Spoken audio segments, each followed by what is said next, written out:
La vertu du rachat selon Dieu est l'acte rédempteur par lequel Jésus-Christ, par son sacrifice, libère l'humanité de la dette du péché et de la mort, restaurant ainsi la relation avec le Créateur. C'est un acte de grâce payé à un prix inestimable, le sang de Christ, pour racheter l'homme. Gloire à Dieu. Donc la vertu du rachat est donc à la fois un acte juridique et un acte d'amour infini, rendant à l'homme sa dignité d'enfant de Dieu. Jean chapitre 1, le verset 12. À tous ceux qui l'ont reçu, il les a donné le pouvoir de devenir qui? Enfants de Dieu. Et quand nous regardons bien la parole de Dieu au départ, la Bible dit que Adam et Ève se sont séparés de Dieu à cause du péché, qui est la désobéissance, qu'on appelle aussi la rébellion. Gloire à Dieu. Et cet acte qu'ils ont posé, Dieu était obligé, dans le livre de Genèse chapitre 3, le verset 21, l'Éternel Dieu dit à Adam et Ève les habits de peau qui les en revêtirent. C'est-à-dire, après avoir commis l'acte de rébellion, de désobéissance envers Dieu, Dieu s'est séparé d'eux. Ils ont perdu ce qu'on appelle la gouvernance, l'autorité, la domination. Parce que Dieu a donné la terre à l'homme de gouverner, de cultiver. Donc par l'acte de désobéissance, Satan a pris la position que l'homme avait. Voilà pourquoi Romains 3, 23 dit quoi? Tous ont fait quoi? Ont péché et sont privés de la gloire de Dieu. Et c'est par l'acte sacrificiel de Jésus à la croix que nous tous ici, nous avons été rachetés. Alléluia. Nous avons été tous rachetés. Et 1 Corinthiens chapitre 7, le verset 23 dit quoi? Vous avez été rachetés à un grand prix. Ne devenez pas esclaves des hommes. Vous avez été rachetés à un grand prix. Ne devenez plus esclaves des hommes. Donc c'est pas le sacrifice de Jésus à la croix là que nous avons tous été rachetés. Donc si un enfant de Dieu comprend que la mort lui était destinée et que quelqu'un lui a racheté cette mort éternelle, comment ce dernier doit vivre? La personne doit vivre toujours en reconnaissance par rapport à son racheteur. Vrai ou faux? J'étais destiné à mourir en prison à cause du vol que j'ai fait, on m'a attrapé ou j'ai tué. Et il y a un avocat qui est venu intercéder pour moi, me racheter la prison en payant un prix. C'est pourquoi c'est un acte juridique, c'est-à-dire paiement de dette. Donc quelqu'un t'a racheté en payant un prix. Et quand il a payé le prix de ma prison, je suis devenu libre. Et quand je suis devenu libre, et que je comprends effectivement le danger que je courais pour rentrer en prison, est-ce que après avoir été racheté là, je vais vivre comme je vivais avant? Donc Dieu a vu que nous sommes son patrimoine. Les enfants créés à son image et à sa ressemblance, nous étions le patrimoine de Dieu. Et Dieu a vu que Satan est venu posséder ce corps. Et comment il allait faire? Il ne pouvait pas nous abandonner au sort du mal. Parce que le rachat veut dire aussi une délivrance du mal, de tout ce qui est contraire à la volonté divine. Est-ce que vous comprenez? Tout ce qui est contraire à la volonté de Dieu pour toi là, doit procéder au rachat. Et le rachat, c'est la délivrance. Est-ce que vous comprenez? Donc il fallait que Dieu nous délivre de la main du mal et du mal. Parce que nous tous là, nous sommes le patrimoine de Dieu. Et Satan est venu par sa ruse, de façon injuste, nous dérouter. Et quand il nous a déroutés, Dieu dit, il n'y a pas de souci. Puisque vous êtes créés à mon image là, je ne vais pas vous laisser comme ça. Je vais créer un autre moyen de rédemption pour vous, un autre moyen de rachat pour vous. Et vous allez revenir à moi et m'appartenir. Le droit de rachat désigne la responsabilité d'un proche parent. Maintenant, regarde, comment Dieu pouvait nous racheter en étant esprit? Et il réfléchit, il dit, mais j'ai déjà établi une loi que les esprits n'ont pas le droit d'opérer sur la terre. Donc, il faut que je me fasse un corps. Hébreux chapitre 10, le verset 5. Car il est impossible que le sang des taureaux et des boucs ôte les péchés. C'est pourquoi Christ, entrant dans le monde, dit, tu n'as voulu ni sacrifice ni offrande, mais tu m'as formé un corps. Dieu ne pouvait pas descendre lui-même en tant qu'esprit pour venir nous libérer du mal. Parce que le cœur de l'homme, la pensée de l'homme est dirigée uniquement vers le mal. C'est pour cela que je vous ai dit que l'âme biologique qui est en nous est une âme pécheresse. Parce que c'est le sang corrompu de nos aïeux, de nos parents. C'est pour cela que nous tous là, de façon naturelle là, on peut être un ingénieur du mal. On peut programmer la mort de quelqu'un. On n'a pas besoin qu'on nous enseigne. C'est pour cela que Dieu dit qu'au dernier jour là, il va transformer nos cœurs et nous donner des cœurs de chair. Afin que par ce cœur de chair là, plus personne n'enseigne à son concitoyen. Parce que tout part de l'âme. Et Dieu a vu que s'il nous laisse avec cette âme pécheresse, parce que selon Ézéchiel chapitre 18, il dit quoi? L'âme qui pêche, c'est elle qui mourra. Maintenant, si ton âme ne pêche pas, comment tu vas mourir? Alors voilà que l'âme qui est en nous est pourrie de la tête jusqu'aux pieds. Il n'y a pas un moyen de lui administrer une solution temporaire. Impossible. Et cette solution temporaire que Dieu avait donnée, c'était le sacrifice des veaux et des taureaux, des boucs. Et donc Dieu a dit, bon, je dois avoir un moyen de rachat pour eux. Maintenant, pour leur faire un moyen de rachat, il faut que je me forme un corps, pour que le corps vienne habiter parmi eux. Et il sera leur frère, il sera leur proche parent. Là, lui, il aura le droit de rachat sur nous. Puisque le droit de rachat désigne la responsabilité d'un proche parent. Dieu dit, bon, si je viole ma loi là, oh, j'ai placé ma parole au-dessus de moi-même. C'est pour cela, nul n'est indispensable par rapport à la loi de Dieu. Que tu sois prophète ou pasteur ne voudrait pas dire que tu es au-dessus de la loi de Dieu. Voilà Dieu. Alléluia. Donc, comme je vous l'ai dit, les démons ont besoin d'un corps pour venir opérer sur la terre. Dieu aussi a besoin d'un corps pour venir opérer sur la terre. Et maintenant, pour ce faire, pour nous sauver de ce mal, de cette guerre qui a été déclarée depuis Genèse chapitre 3, le verset 15, où Dieu a dit à partir d'aujourd'hui, il y aura inimitié entre la postérité de la femme et le serpent. Le serpent va nous mordre le talon et nous allons écraser la tête. Depuis là, la guerre spirituelle est déclarée à la femme. Amen. Amen. Gloire à Dieu. Amen. Et Dieu dit maintenant, comment je vais faire pour que mes enfants, que j'ai créés à mon image et à ma ressemblance, me reviennent et m'appartiennent?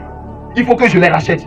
Et comment le faire? Il faut que je forme un corps pour que ce corps-là vienne. Puisque les sacrifices et les taureaux que j'ai initiés dans le livre de Lévitique n'a pas pu enlever le péché de leur âme là. Je vais me former alors un corps. Et ce corps viendra. Pour cela, l'ange Gabriel a apparu à Marie. Et il dit, Marie pleine de grâce. Aujourd'hui là, Dieu va te visiter. Et tu vas enfanter un fils. Donc Dieu était obligé de revenir à la loi des hommes. Et il doit faire un corps. Et il a fait un corps qui s'appelle Jésus, portant l'âme divine. Et l'âme divine là devait venir maintenant vivre parmi nous comme les frères. C'est pourquoi Jésus dit, non, ne crois pas que mes frères, mes soeurs là sont mes parents. Non, c'est celui qui fait la volonté de mon père qui est mon frère et ma soeur. Quand Marie et ses frères étaient venus chercher Jésus, on dit à Jésus, ah, regarde-moi, ta maman et ton frère sont en train de te chercher. Jésus leur dit, oh, je suis désolé. Je ne suis pas venu dans cette famille pour appartenir seulement à mes frères et soeurs. Non, mais quiconque fera la volonté de mon père, celui-là est mon frère et ma soeur. Autrement dit, Jésus était en train de leur montrer que je suis venu pour être proche parent à vous, afin de vous racheter. Tu dois prendre ta vie spirituelle, ta vie de rachat en Christ au sérieux. Et tu méritais la mort. Mais quelqu'un est venu te racheter. Tu dois vivre pour la personne et non pour tes émotions. Il dit, le proche parent doit te libérer de la pauvreté, de l'esclavage et récupérer tes biens. Et Boaz a récupéré tous les biens de Malcolm et l'a donné à Ruth. Jésus-Christ a tout restitué pour toi. Amen. Il a tout restitué pour toi. Amen. Par le moyen de sacrifice. Amen. Alléluia. Amen. Donc Dieu était obligé de se faire un corps. Et Jésus est venu. Il est habité parmi nous. N'est-ce pas? Oui. Il a vécu en tant que chair. Il a vécu en tant que chair parmi nous. Donc Dieu était obligé de revenir à la forme basse de l'homme pour pouvoir sauver sa créature. C'est-à-dire les personnes qu'il a créées à son image pour nous sauver. Donc Dieu s'est rendu petit. Il est venu à notre niveau pour nous racheter. Parce qu'il était un esprit qui ne pouvait pas descendre pour opérer. Aucun esprit n'a le droit légal de venir opérer s'il ne possède pas un corps. Voilà pourquoi Satan est à la recherche d'un corps. Dieu aussi est à la recherche d'un corps.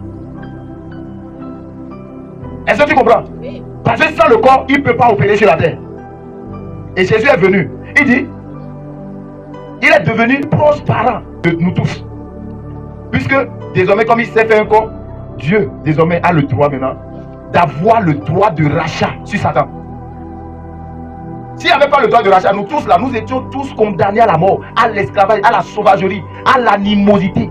Voilà pourquoi il dit que le caractère animal qui est en nous là, ça ne vient pas de Dieu. Tu dois comprendre ta rédemption, tu dois comprendre ce que Dieu a fait au travers de Jésus-Christ pour toi et pour moi. Il délivre sa famille de la pauvreté. Et regarde ce que 2 Corinthiens chapitre 8, le verset 9 dit. Dieu dit, c'est le droit de rachat. Il dit, car vous connaissez la grâce de notre Seigneur Jésus-Christ, qui pour vous s'est fait pauvre, de risque qu'il était, afin que par sa pauvreté, vous fussiez enrichis. De risque qu'il était, il s'est fait pauvre, pour que toi et moi, nous puissions être riches. Or, le droit de rachat sur la personne est que la personne doit sauver sa famille de la pauvreté. Jésus nous a déjà libérés de la pauvreté, de la loi qui nous condamnait à la mort. C'est pourquoi en lui, là, il n'y a plus de condamnation pour nous. La maladie ne peut plus nous condamner. L'échec ne peut plus nous condamner. Les incantations, la divination, tout cela ne peut plus nous condamner parce qu'il y a un droit de rachat sur nous. Tout ce que le diable nous a volé dans le jardin d'Éden a été restitué en Christ. Donc, Dieu s'est fait un corps et par l'âme divine, il nous a rachetés. Il nous a donné son âme divine. Nous l'avons donné notre âme pécheresse. Il nous a donné son âme divine. Et par l'âme divine désormais, tout est restitué. L'autorité de l'homme, la dignité de l'homme, le pouvoir de l'homme a été restitué. C'est pourquoi on est des rachetés de Dieu. Maintenant, quand tu es racheté de Dieu, est-ce que tu vas vivre comme tu veux? Est-ce que tu vas vivre comme tu veux? Non, si vraiment tu sais que tu as été délivré de la mort, tu ne vas plus vivre comme tu vivais, la mort est venue. Tu ne vas plus vivre comme tu vivais, la maladie est venue. Voilà pourquoi beaucoup de personnes ne comprennent pas pourquoi après chaque délivrance là, les mêmes maladies reviennent. Parce qu'ils ne savent pas, ils ne comprennent pas le poids du rachat qui a été fait pour qu'eux, ils reçoivent la vie. Amen. C'est un acte de grâce payé à un prix inestimable. Personne, ce n'est pas le sang de Jésus que nous tous sur la terre, des vivants, nous sommes rachetés. Il n'a pas parlé de la religion. Hein. La religion n'a pas été rachetée. Non, c'est toi et moi, peu importe qui tu es, peu importe ton bord religieux. Si tu reçois Jésus comme ton sauveur personnel, ton âme est rachetée. C'est pour cela, cette vertu-là, c'est une délivrance du mal et de tout ce qui est contraire à la volonté de Dieu. C'est pour cela, dans le livre de Éphésiens chapitre 5, le verset 16, tu sais ce que la parole de Dieu dit? Il dit racheter les temps, car les jours sont mauvais. Racheter le temps, car les jours sont mauvais. Pourquoi il nous demande de racheter? Racheter ici voudra impliquer de vivre d'une manière sage avec le discernement. Et le discernement, c'est-à-dire tu dois vivre en étant en Christ, pas comme un esclave du péché, mais comme étant esclave de Christ qui est ton racheteur. Donc, nous avons été sauvés de l'esclavage du mal pour être esclaves du bien, pour être esclaves des vertus du royaume, pour être esclaves de l'amour et de la joie. Et nous appartenons à qui? À qui? À Christ. Nous appartenons à Dieu et non aux hommes. Et si nous sommes rachetés, pourquoi nous vivons encore comme si nous étions encore esclaves? Les gens sont esclaves de la colère. Ils sont esclaves de leur propre idée. Ils sont esclaves de beaucoup de choses.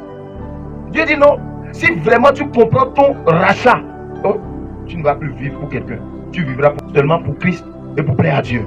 Tout ce qui t'a volé là, Dieu, par le moyen du sacrifice à la croix de Jésus, par son sang qui est l'âme divine, il t'a racheté, il t'a restitué. Amen. Donc la maladie n'a plus le droit de te condamner. Amen. Ton passé obscur là n'a plus le droit de te condamner une fois que tu es en Christ. Amen. La folie n'a plus le droit de te condamner.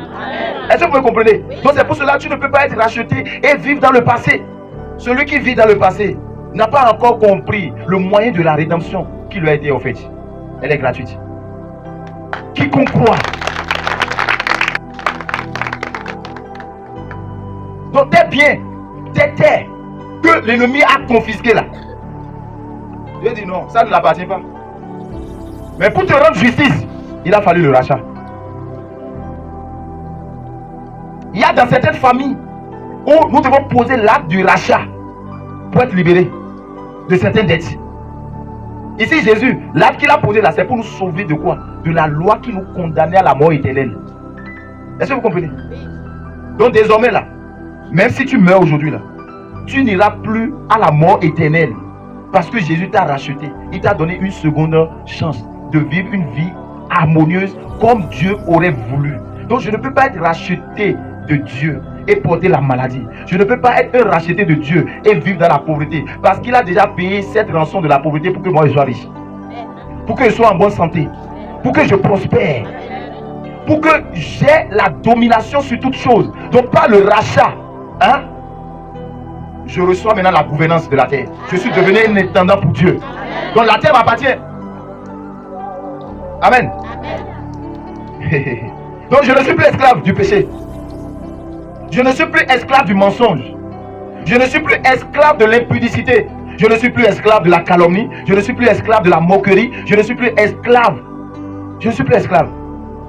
Automatiquement, je deviens esclave de Dieu. C'est pour cela en Christ, tu ne dois pas vivre comme tu veux. Si tu vis comme tu veux, c'est pas normal. C'est pour cela que je vous dis que le royaume de Dieu est un royaume de dépendance et de devoir. Il nous a libérés de cette dette qui pèse sur nous. C'est quoi la dette là? La dette là, c'est la mort. La mort spirituelle. La cessation de vivre avec Dieu. C'est de cette mort qu'il nous a rachetés. Dieu dit non, je ne peux pas laisser ma créature mourir comme ça. Il faut que je les rachète et qu'ils m'appartiennent et qu'ils vivent avec moi. En lui, nous avons la rédemption par son sang. La rémission des péchés selon la richesse de sa grâce. Psaume 107. Je lis à partir du verset 1. Écoute très bien. Il dit, louez l'Éternel car il est bon, car sa miséricorde dure à toujours. Qu'ainsi disent les rachetés de l'Éternel, ceux qu'il a délivrés de la main de l'ennemi. Donc nous les rachetés, on doit dire quoi? Louez l'Éternel car il est bon, car sa miséricorde dure à toujours. Donc Dieu a fait miséricorde pour nous. Donc personne ici là ne mérite la vie en Christ.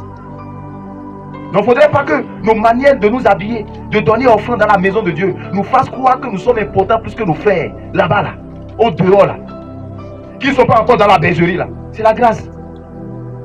C'est la miséricorde de Dieu. Hein?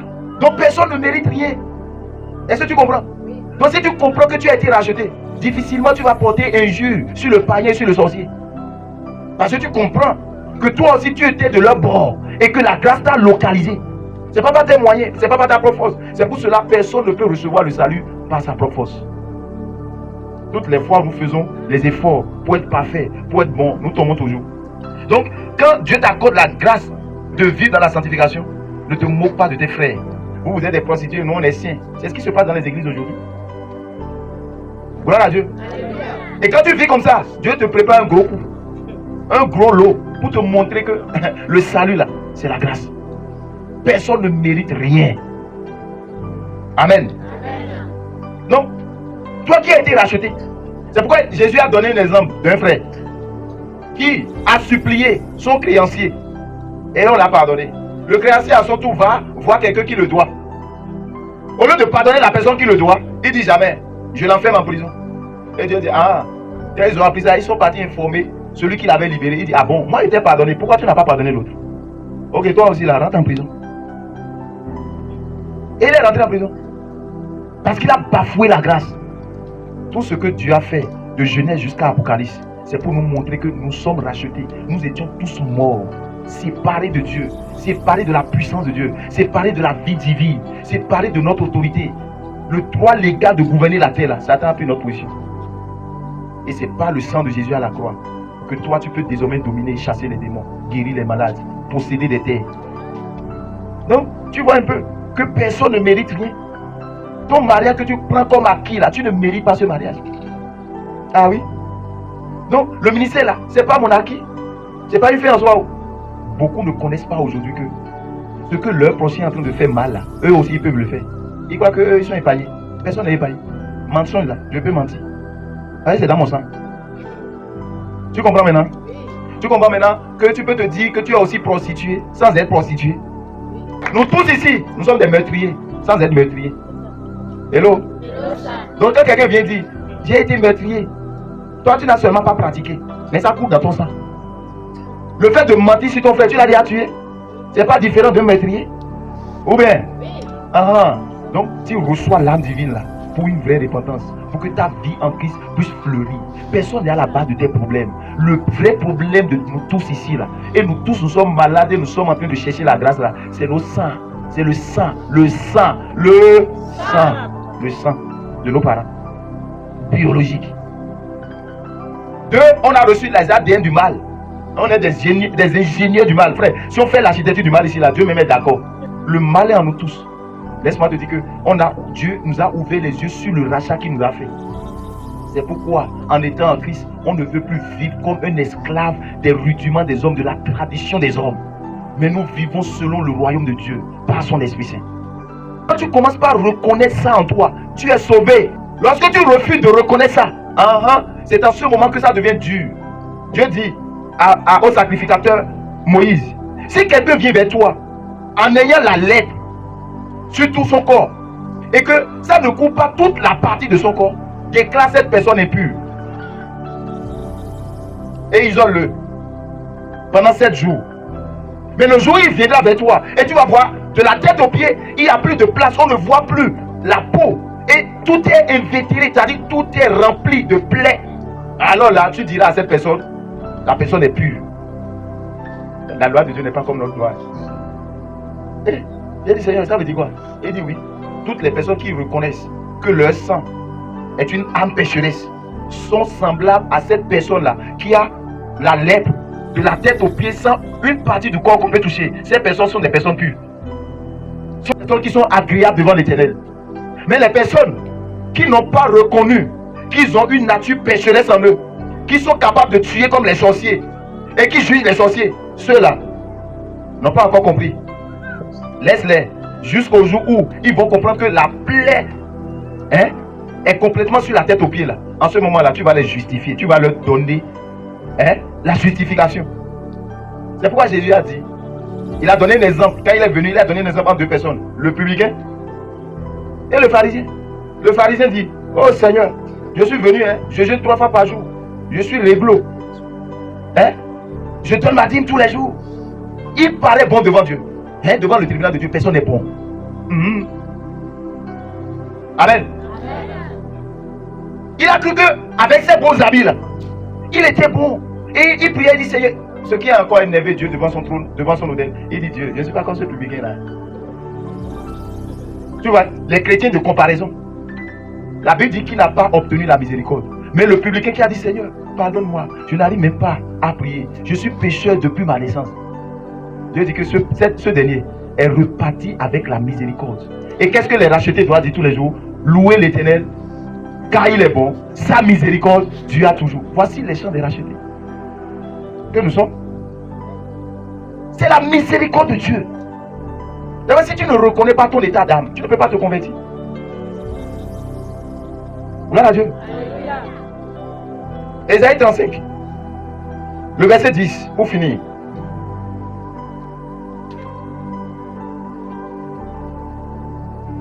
Les rachetés de l'Éternel retourneront et ils iront à Zion avec chant de triomphe. Et une joie éternelle couronnera leur tête. L'allégresse et la joie s'approcheront. La douleur et les gémissements s'enfuiront. Regarde la prière prophétique du prophète Isaïe. Tournez dans la joie. Ce soir, tu retournes dans la joie au nom de Jésus. Tu vas retourner ce soir de cette montagne avec les chants de triomphe. Avec une joie éternelle. Avec l'allégresse. Les douleurs et les gémissements finiront ce soir. Parce que tu es racheté de Dieu. Ton foyer est racheté par le sang de l'agneau. Ta vie, ton étoile, ton existence a été rachetée. La maladie ne peut plus te condamner. Oh, les autels de ta famille ne peuvent plus te condamner. Car Dieu t'a racheté par le prix du sang de son fils. Alléluia. Gloire à Dieu. Donc le célibat ne peut plus te condamner. Le chômage ne peut plus te condamner. La pauvreté ne peut plus te condamner. La sorcellerie n'a plus le droit de te donner des limitations. Non, non, non, non, non, non. Tu ne vis plus pour eux, mais tu vis pour Dieu. Parce que tu appartiens à Dieu. Tu es racheté de l'Éternel. Tu ne vis plus pour Mamie Wada. Non. Tu vis pour le ciel. Et tu vis pour le ciel en ayant la vie du ciel, le caractère du ciel. Gloire à Dieu. Alléluia. Tu es racheté de Dieu. La vertu du rachat. Dieu t'a libéré de la dette, du péché, de la mort. C'est pourquoi tous les rachetés de Dieu ici présents et dans le monde entier doivent avoir une relation personnelle et intime avec leur Dieu. Oui, par le Saint-Esprit. Si tu es racheté de Dieu et que tu ne peux pas prier, si tu es racheté de Dieu et que tu ne peux pas pardonner, si tu es racheté de Dieu et que tu ne peux pas vivre dans la joie, tu n'es plus racheté de Dieu. Donc c'est pour cela en que tu dois refuser l'esclavage de la colère, de l'animosité, des caractères vraiment animaux qui ne sont pas comparables aux choses du royaume.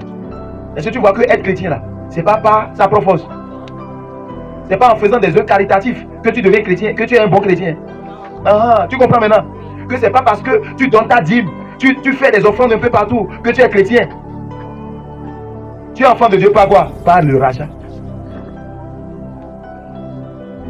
Donc arrêtons de penser que, ouais, nous méritons d'être chrétiens, quoi. Personne ne mérite d'être enfant de tous là. Quand après, on est mort. C'est la grâce. L'avocat Jésus, elle dit non, je viens mourir pour eux, pour les racheter, pour leur donner la nature divine qu'ils avaient perdue dans le jardin d'Éden. Ne te sous-estime plus.